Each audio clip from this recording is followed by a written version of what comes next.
منور اپنی باقی کی مری ہوئی مرغیاں اور بکرے پکا کر لوگوں کو کھلا رہا تھا کیونکہ وہ اسے سستے داموں مل جاتی تھیں۔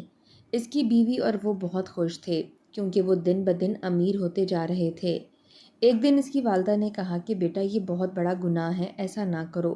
تو وہ اماں کو گالیاں دینے لگا کہ ابا اور تم نے ہمیں پیٹ بھر کر کھانے کو نہیں دیا تو ہمارے بچوں کو کھانے دو۔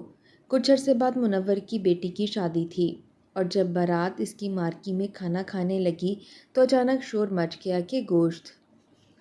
ہماری مارکی کی یہی تو خاص بات ہے جی، ہم کھانا بھی اپنی طرف سے دیتے ہیں اور ہمارا کھانا لاجواب ہوتا ہے۔ ہم بڑے مہنگے مہنگے پکوان بنواتے ہیں۔ شیخ صاحب آپ بے فکر ہو کر ہماری مارکی بک کروائیں اور بے فکر ہو جائیں، آپ کی عزت ہماری عزت ہے۔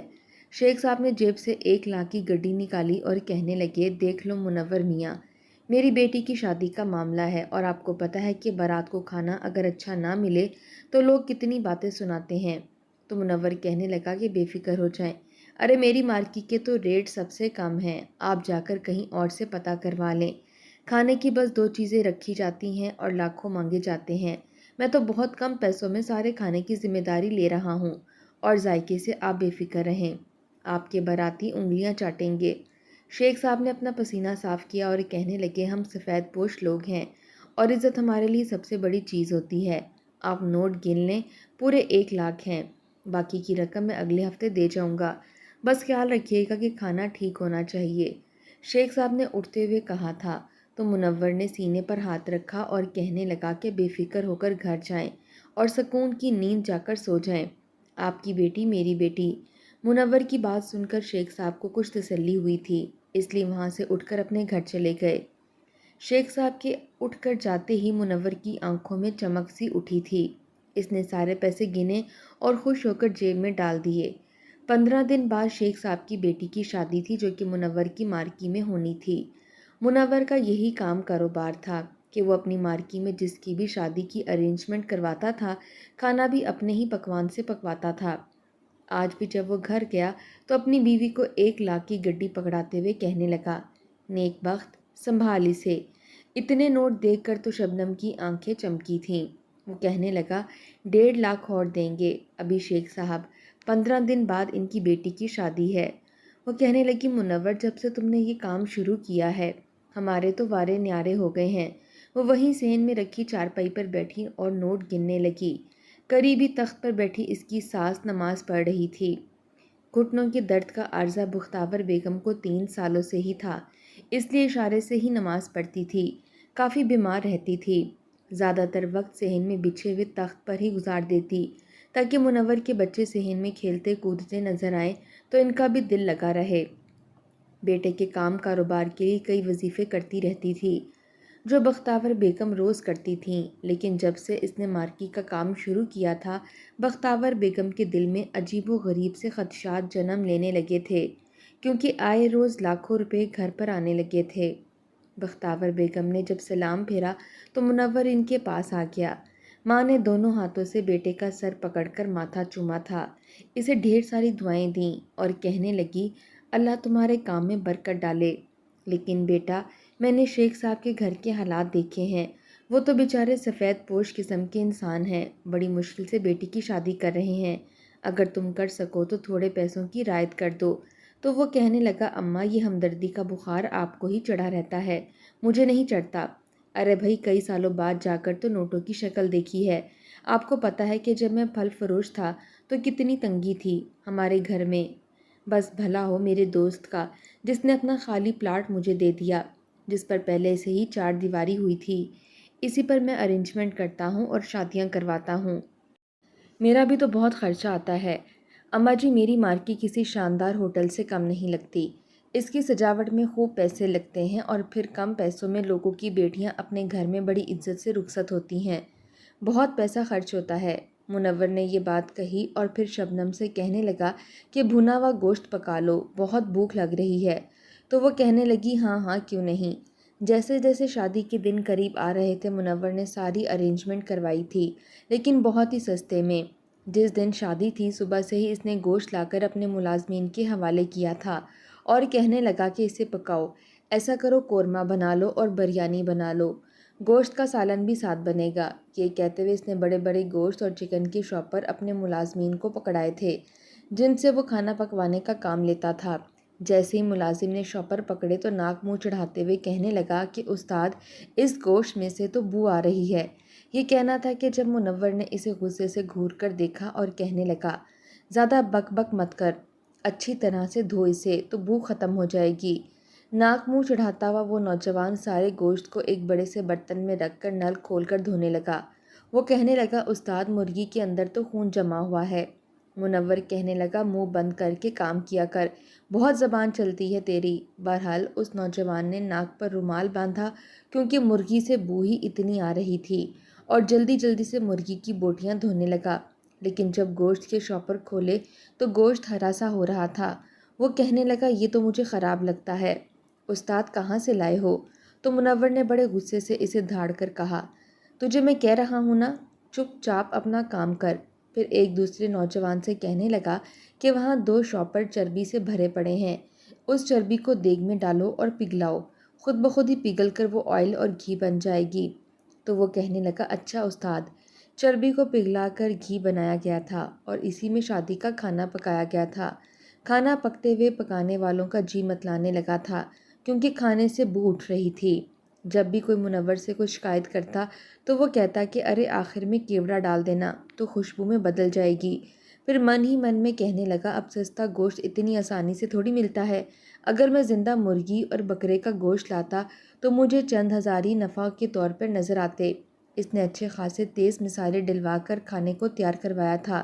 میٹھے میں کھیر تھی لیکن دودھ 2 دن پرانا تھا۔ اس سے پہلے کہ دودھ پھٹتا اس کی کھیر بنا کر تیار کر دی گئی تھی کیونکہ یہ 2 دن پرانا دودھ بھی سستا ملا تھا۔ بہرحال کھانا تو سب تیار ہو چکا تھا۔ چھوٹے گوشت میں بڑے گوشت کی بھی باسی بوٹیاں ڈالی گئی تھیں۔ کھانے کا ذائقہ بے شک اچھا تھا اور گوشت سے بو بھی ختم ہو گئی تھی۔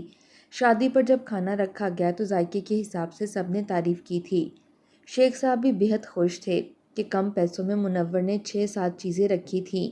میٹھے میں کھیر تھی، گاجر کا حلوہ تھا، کھانے میں قورمے کا گوشت کا سالن تھا، بریانی تھی، ساتھ میں فرائی آئٹم بھی تھے اور لوگوں نے تعریف بھی بہت کی تھی۔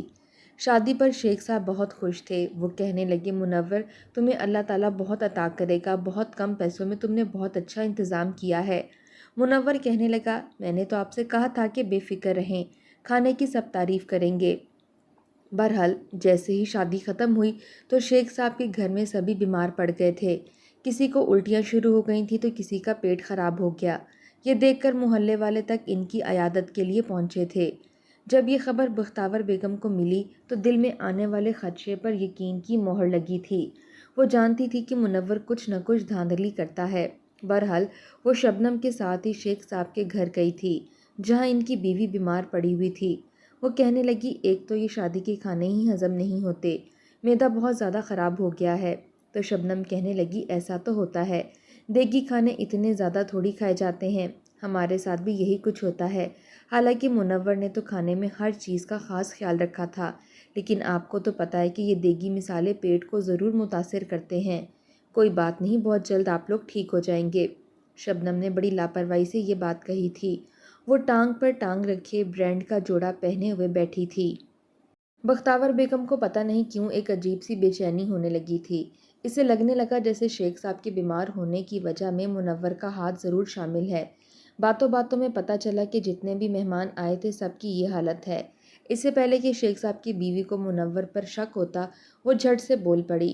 وہ کہنے لگی، ہو نہ ہو لڑکے والوں نے ولیمے میں کسی سستے پکوان سے کھانا بنوایا ہوگا تبھی یہ سب ہوا ہے۔ اب منور کی طرح ہر چیز پر ان کا دھیان تھوڑی ہوتا ہوگا۔ منور تو اپنی آنکھوں کے سامنے گوشت کو کٹواتے ہیں اور پھر خود لا کر اپنے سامنے ہی پکواتے ہیں۔ جس دن آپ کی بیٹی کی شادی تھی پورا دن منور نے پکوانوں کے سر پر کھڑے ہو کر کھانا بنوایا تھا، اور دیکھا آپ نے لوگ کتنی تعریف کر رہے تھے۔ مجھے بتایا تھا منور نے کہ شیخ صاحب بہت خوش تھے۔ شیخ صاحب کی بیوی کہنے لگی، ہاں ہاں شاید تم ٹھیک کہہ رہی ہو، لڑکے والوں نے شاید کسی سستے پکوان سے کھانا بنوایا ہوگا، ذائقہ بھی زیادہ اچھا نہیں تھا، بس مناسب سا تھا۔ شبنم نے خیر حال چال پوچھا اور پھر بختاور بیگم کے ساتھ واپس آ گئی۔ جیسے منور گھر آیا تو شبنم اسے آنکھوں سے اشارے بازیاں کر رہی تھی۔ بختاور بیگم نے دیکھ لیا تو وہ فوراً سے کمرے میں چلا گیا۔ پھر کچھ دیر بعد شبنم بھی اپنے کمرے میں چلی گئی۔ دونوں کی خسر پھسر کی آوازیں آ رہی تھیں کہ جب ایک ایسی بات بے اختیار منور کے منہ سے نکل گئی کہ بختاور بیگم کے کان میں پڑ گئی۔ اسے سنتے ہی ان کا ہاتھ سینے پر گیا تھا۔ ان کا شک صحیح نکلا تھا۔ بختاور نے منور کو یہ کہتے سنا تھا کہ ہاں تو اتنے سستے میں شیخ صاحب کو کیا لگتا تھا کہ میں انہیں ہائیجینک فوڈ دوں گا؟ ارے بھائی، مردہ مرغیاں تھیں اور بکرا بھی 1 دن پہلے کا مرا ہوا تھا۔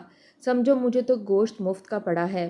خیر، دوائی کھائیں گے تو شیخ صاحب بھی ٹھیک ہو جائیں گے اور ان کی بیوی اور گھر والے بھی۔ تم اس بات کو زیادہ سر پر سوار نہ کرو، اور خدا کا واسطہ ہے اماں کو ان باتوں سے ذرا دور ہی رکھنا، کیونکہ میری ماں کے اندر ایمانداری کا کیڑا کچھ زیادہ ہی ہے۔ جب دیکھو یہی کہتی ہیں کہ ایمانداری سے پیسہ کماؤ، کسی کے ساتھ بےایمانی مت کرو۔ ارے بھائی، ایمانداری کا دور اب چلا گیا ہے۔ کتنے سال میں نے پھل فروشی کا کام پوری ایمانداری سے کیا تھا، لیکن کیا ملا مجھے؟ گھر کا دال دلیا ہی تب مشکل سے ہی پورا ہوتا تھا۔ ابھی تو اللہ نے ہمارے دن بدلے ہیں اور میں خوشحالی بھی نہ دیکھوں؟ تو شبنم کہنے لگی، آپ چھوڑیں اماں کو۔ ارے بھائی، اللہ نے جب ہمیں دینا شروع کیا ہے تو ہم کیوں پیچھے ہٹیں؟ اور ویسے بھی یہ بےایمانی کون سی آپ اکیلے کر رہے ہیں؟ آج کل سب یہی کرتے ہیں۔ کسی کو کیا پتا کہ مرغی زندہ تھی یا مری ہوئی؟ اور اب تو ہماری رخسانہ بھی خیر سے 15 سال کی ہو گئی ہے۔ ارے بچی کا جہیز ابھی سے میں بنانا شروع کروں گی، تبھی تو شادی تک اس کے جہیز کی تیاریاں مکمل ہوں گی۔ منور کہنے لگا، ٹھیک کہتی ہو تم، نیک بخت، ہمیں اپنے بچوں کے بارے میں سوچنا چاہیے۔ جیسے ہی منور کمرے سے باہر آیا تو بختاور اسے غصے سے گھور رہی تھی۔ وہ کہنے لگی، منور بیٹا ادھر تو آؤ۔ تو منور نظریں چراتا ہوا ماں کے تخت پر بیٹھ گیا۔ پھر بختاور بیگم کہنے لگی، تمہیں شرم نہیں آئی؟ اتنی بڑی بےایمانی کرتا ہے کوئی، اللہ کو کیا جواب دو گے؟ کیا منہ دکھاؤ گے؟ دیکھو بیٹا، یہ سب گناہ ہے۔ تم جانتے ہو کہ مردہ گوشت کھانا منع ہے، اور تم سب کو انجان رکھ کر مردہ مرغیاں اور مردہ بکرے کا گوشت پکا کر اپنی مارکی میں کھلاتے ہو۔ تمہیں خدا کا خوف نہیں ہے؟ تو وہ کہنے لگا کہ اماں، آپ سے یہ بات کس نے کہی؟ میں تو ایسا نہیں کرتا۔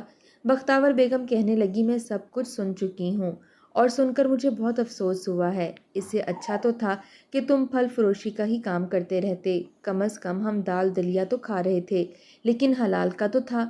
وہ کہنے لگا، اماں بس کر دیں، آج کل حلال کے پیسوں سے گھر نہیں چلتا۔ میری بچی جوان ہو رہی ہے، کل کو مجھے اس کی بھی شادی کرنی ہے۔ تو بختاور بیگم کہنے لگی، اپنی بیٹی کی خوشیوں کی خاطر تم دوسروں کی زندگیوں سے کھیل رہے ہو۔ خدا نہ خواستہ اگر تمہارے کھانے سے کسی کی جان چلی جائے تو کیا کرو گے؟ منور یہ سن کر غصے سے کھڑا ہو گیا۔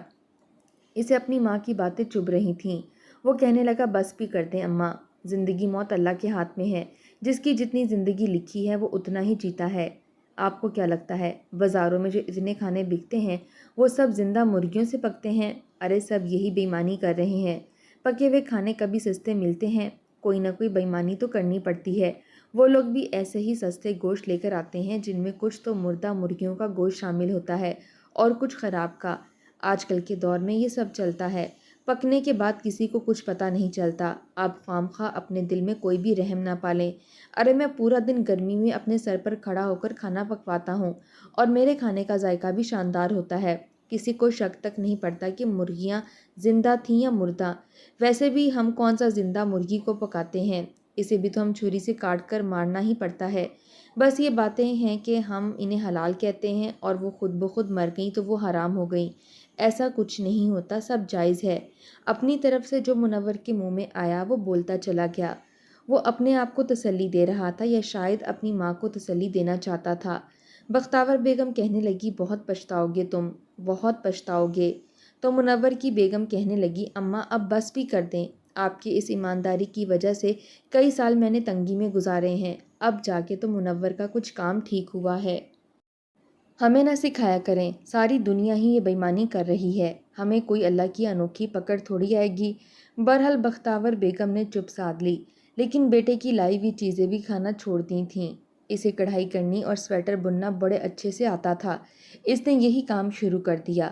فارغ اوقات میں وہ سویٹر بنتی رہتی اور محلے والے اسے خرید لیتے۔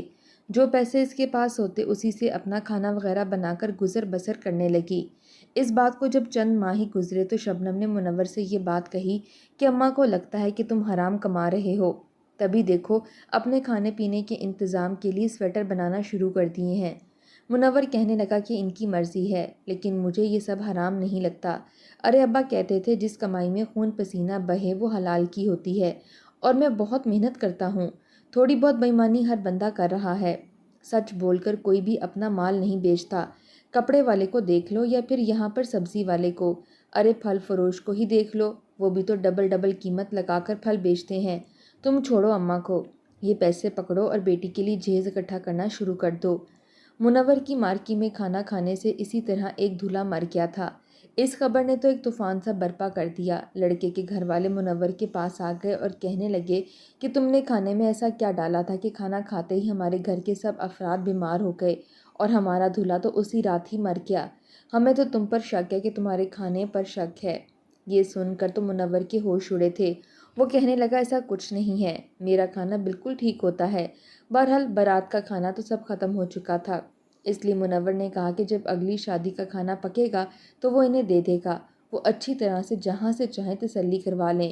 اس بار منور نے بڑی ایمانداری سے کھانا بنایا تھا، جسے جب چیک کروایا گیا تو اس میں کوئی بھی نقص نہیں تھا۔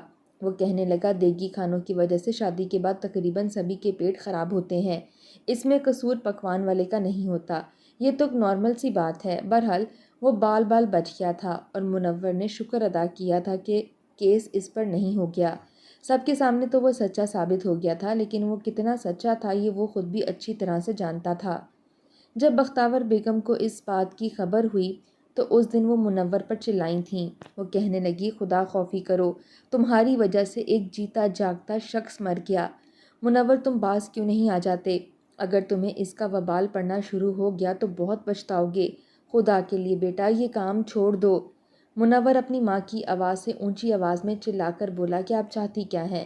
ساری زندگی آپ نے میرے باپ کو بھی یہی درس پڑھا کر رکھا تھا کہ حلال کی روزی کما کر لاؤ، اور میرا باپ ساری زندگی پھل فروشی میں اپنی ہڈیاں رگڑتا ہوا مر گیا، وہ بس ہمیں دال روٹی کھلاتا رہا۔ اماں آپ کو ذرا بھی احساس ہے کہ میں نے بچپن میں کتنی احساس کمتری والی زندگی گزاری ہے؟ جب بھی لوگ عید پر اپنے بچوں کو نئے جوڑے لا کر دیتے تھے اور وہ پہنتے تھے، میں اس وقت بھی پرانے کپڑے پہنے ہوئے ہوتا تھا۔ بچے میرا مذاق اڑاتے تھے اور جب میں روتے ہوئے آپ سے کہتا تو آپ کہتی تھیں کہ دوسروں کو مت دیکھو۔ بچپن میں بچے کھلونوں سے کھیل کر بڑے ہوتے ہیں، اور میری قسمت میں تو یہ بھی نہ تھا۔ ساری زندگی میں نے محرومی کی گزاری ہے اور آپ چاہتی ہیں کہ میرے بچے بھی ویسے ہی سسک سسک کر زندگی گزار دیں۔ اپنے درس اپنے پاس رکھیں، مجھے آپ کے درس کی ضرورت نہیں ہے، میں وہی کروں گا جو مجھے ٹھیک لگتا ہے۔ اس کے بعد تو جیسے بختاور بیگم چپ سی رہنے لگی تھیں۔ وقت یوں ہی گزرنے لگا۔ منور کی بیٹی جوان ہو گئی تھی اور تب تک اس نے گھر بھی 2 منزلہ بنا لیا تھا۔ پیسے کی ریل پیل تھی۔ ایک کھاتے پیتے گھرانے میں اس کی بیٹی کا رشتہ بھی طے ہو گیا۔ اس نے اپنی بیٹی کو جہیز کے نام پر سب چیزیں دی تھیں۔ ہر چیز ان کی بیٹی کی پسند سے لائی جا رہی تھی۔ منور بہت خوش تھا کہ اپنی بیٹی کی ساری خواہشات پوری کر رہا ہے۔ ایسے ہی شادی کا دن بھی آن پہنچا تھا۔ اس کی بیٹی بڑے مہنگے پارلر سے تیار ہوئی تھی، وہ بڑی خوبصورت لگ رہی تھی۔ منور کی بیٹی کی شادی بھی اسی کی مارکی میں تھی۔ آج تو اس نے اپنے ملازمین کو خاص تاکید کی تھی کہ کھانا بہت اچھا بننا چاہیے۔ اب تو ویسے بھی وہ بہت بوڑھا ہو گیا تھا، اس لیے اس نے سب کچھ ملازمین پر چھوڑ دیا۔ جیسے ہی بارات آئی، منور نے بڑا اچھا استقبال کیا تھا، کیونکہ وہ گھرانہ کافی امیر تھا جہاں اس کی بیٹی کا رشتہ ہوا تھا۔ جیسے ہی نکاح ہوا تو کھانے کا شور شروع ہو گیا۔ 12 سے 15 کھانے کی ڈشز تھیں جو کہ منور نے پکوائی تھیں، لیکن جیسے ہی لڑکے والوں نے کھانا شروع کیا تو لڑکے کا والد کہنے لگا کہ کھانا یہ خراب ہے، یہ ٹھیک نہیں ہے، اس میں سے بدبو آ رہی ہے۔ منور کہنے لگا ایسا نہیں ہو سکتا، لیکن پوری بارات نے ہی شور مچا دیا۔ اس بار بے ایمانی منور کی ملازمین نے کی تھی۔ لڑکے والوں نے کہا کہ ہمارا چھوٹا بیٹا فوڈ انسپیکٹر ہے، ہم ابھی کھانا چیک کروائیں گے۔ جب لڑکی کے دیور نے کھانا چیک کروایا تو واقعی کھانا خراب اور جراثیم سے لبالب لگتا تھا۔ ان لوگوں نے کہا کہ ہم یہاں پر شادی نہیں کریں گے، کیونکہ منور ایک بے ایمان انسان ہے اور خراب کھانے دے کر لوگوں کو نقصان پہنچا رہا ہے۔ سب کے سامنے منور کی عزت کی دھجیاں اڑ گئی تھیں۔ بیٹی کی بارات بیٹی کو لیے بغیر ہی واپس جا چکی تھی۔ جگ رسوائی الگ ہوئی تھی۔ منور آج روتا جا رہا تھا اور اس کی بیٹی جو بنا رخصتی کے ہی واپس اپنے ہی میکے میں آ کر بیٹھ گئی تھی، گھر میں آتے ہی اپنے کمرے میں چلی گئی۔ شبنم بھی رو رہی تھی اور بختاور بیگم بھی روتے ہوئے کہہ رہی تھی کہ میں تمہیں پہلے ہی کہتی تھی کہ ایسا کام نہ کرو، لیکن تم نہیں ہٹے۔ دیکھ لیا تم نے اپنی بے ایمانی کا نتیجہ۔ ابھی بختاور بیگم یہ کہہ ہی رہی تھی کہ جب ایک دل خراش سی چیخ کی آواز سنائی دی، اور وہ چیخ کی آواز منور کی بیٹی کے کمرے سے آئی تھی۔ سبھی بھاگتے ہوئے اس کے کمرے میں گئے تو دروازہ اندر سے بند تھا۔ منور دروازہ زور زور سے کھٹکانے لگا، لیکن اس کی بیٹی دروازہ نہیں کھول رہی تھی۔ جب منور کی بیوی نے کہا کہ دروازہ توڑ دیں، اب اندر سے کوئی بھی آواز نہیں آ رہی، تو منور نے بڑی مشکل سے دروازہ کھولا، اور جیسے ہی سامنے اس کی نظر گئی تو اس کی تو دنیا ہی اجڑ گئی، کیونکہ اس کی بیٹی پنکھے سے لٹک کر اپنی جان دے چکی تھی اور ساتھ میں خط لکھا تھا: میرے باپ کی بے ایمانی نے مجھے مجبور کر دیا کہ میں خودکشی کر لوں، کیونکہ اگر وہ ایمانداری سے کماتا تو بے شک مجھے عصائشیں نہیں دیتا، لیکن میں عزت سے اپنے گھر رخصت ہو جاتی۔ یہ تو میں جانتی ہوں کہ جس لڑکی کی بارات ایک بار واپس چلی جائے، اس کی دہلیز پر کبھی بھی اس کے لیے بارات نہیں آتی۔ اس لیے میری موت کی ذمہ دار میرے باپ کی بے ایمانی ہے، جس بیٹی کی خاطر منور نے جائز ناجائز حلال حرام سب کو برابر کر دیا، وہ بیٹی اسے چھوڑ کر جا چکی تھی۔ منور پاگل سا ہو گیا تھا۔ بختاور بیگم روئے جا رہی تھی۔ بیٹے کو کتنی بار سمجھایا تھا کہ بے ایمانی نہ کرو، کتنے لوگوں کی جانیں منور کے پکائے گئے کھانوں کی وجہ سے گئی تھیں، لیکن منور کو کبھی پرواہ نہیں ہوئی، اور آج جب اپنی بیٹی کی میت دیکھی تو بالکل دیوانہ سا ہو گیا تھا۔ وہ بار بار اپنا سر پیٹ رہا تھا اور کہہ رہا تھا کہ میری وجہ سے میری بیٹی مر گئی، میری وجہ سے میری بیٹی مر گئی۔ کاش کہ وہ پہلے اس بارے میں سوچتا تو ایسا نہ ہوتا۔